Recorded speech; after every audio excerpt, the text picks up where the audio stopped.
Hello students, how are you all? I just hope that you all are good at your places. Now students, first of all I would like to wish you all a very happy and prosperous Diwali, and just hope that you're not bursting crackers, you're celebrating it with joy and without polluting air. Okay? Now students, let's continue with chapter 3, Kingdom Classification Part 2. And earlier I told you about the characteristics of organisms belonging to animal kingdom.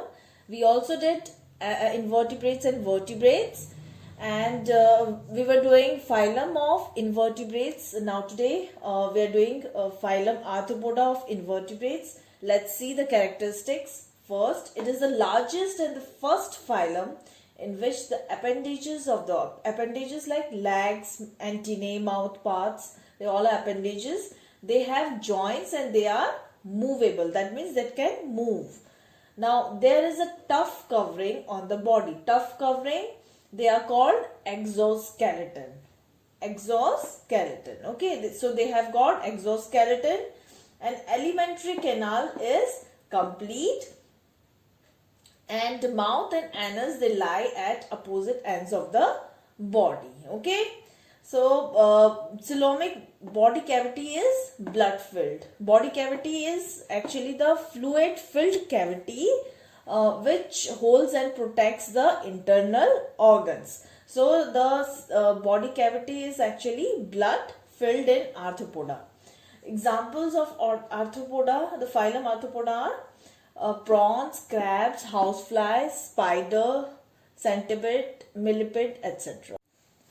Now students, Arthropoda means jointed legs. So organisms belonging to this phylum, they all have jointed legs. Now this phylum is divided into the following groups. What are they? Crustacea, Myriapoda, Insecta and Arachnida. Crustacea,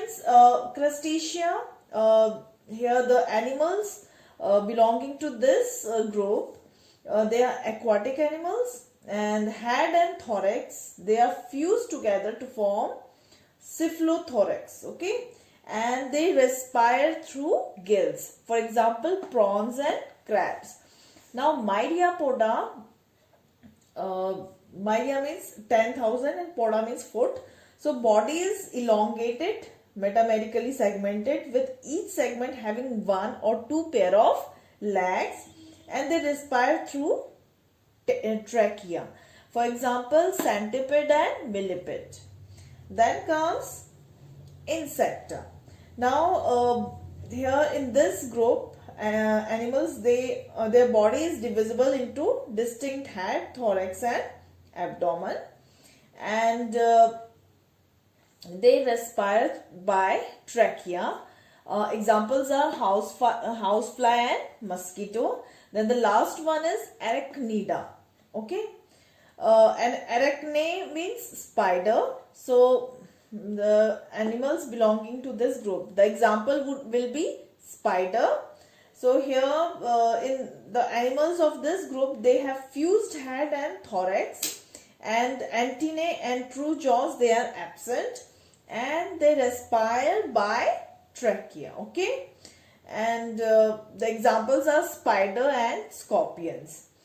Now comes, after Arthropoda comes phylum Mollusca, and they are mainly soft bodied animals, and they have extremely soft body covered by a thin fold of skin called mantle, and their body is divisible into head,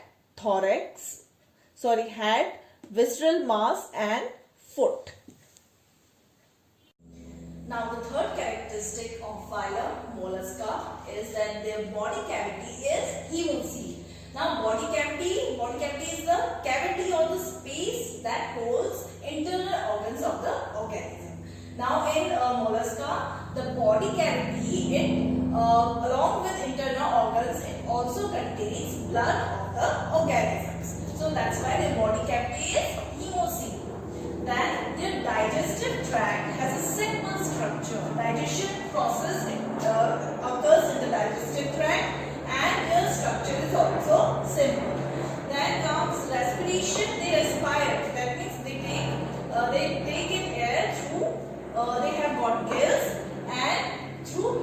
also. Mantle is a soft fold of the skin in mollusca, and they also respire through lung of the mantle.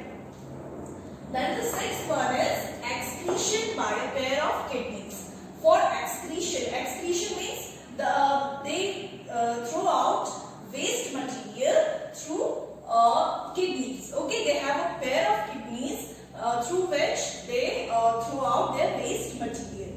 That sexes are separate. That means male and female both are present in mollusca.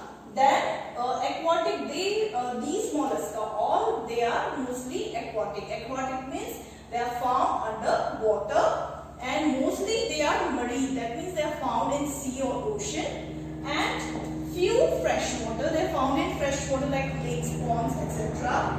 And examples of mollusca are snails, squid, octopus, oysters, etc. Okay, so these are the characteristic features of phylum Mollusca. Now students, the next phylum is Echinodermata. Again, Echinodermata. Echinodermata, they are actually spiny skinned animals. They all have spines all over their body. Now, the characteristics of this phylum are, first, that they are star-like. Their shape is like star. They are spherical. They can be spherical, round, or elongate also. Now, their body lacks head. They do not have head. Their eyes, they all are embedded in the body. Then, body is covered with spiny, hard, calcareous plates. Just now I told you that these animals, they all have spines all over their body, and the calcareous plates, they are actually calcium carbonate plates that are present all over their body. Then body cavity is modified into a unique water vascular system.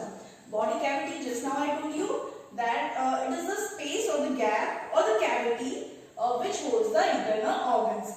So in these animals, they have a body cavity in which both respiratory and locomotory organs, they are present.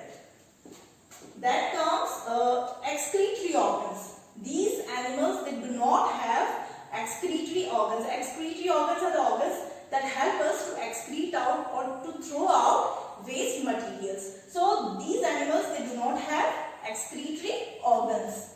Then they are marine free living animals. They are marine, that means they are found only in sea or ocean. They are not found in freshwater or ponds or lakes. Then examples are starfish, brittle star, sea cucumber, sea urchin, etc. So these are the characteristics of phylum Echinodermata or spiny skinned animals.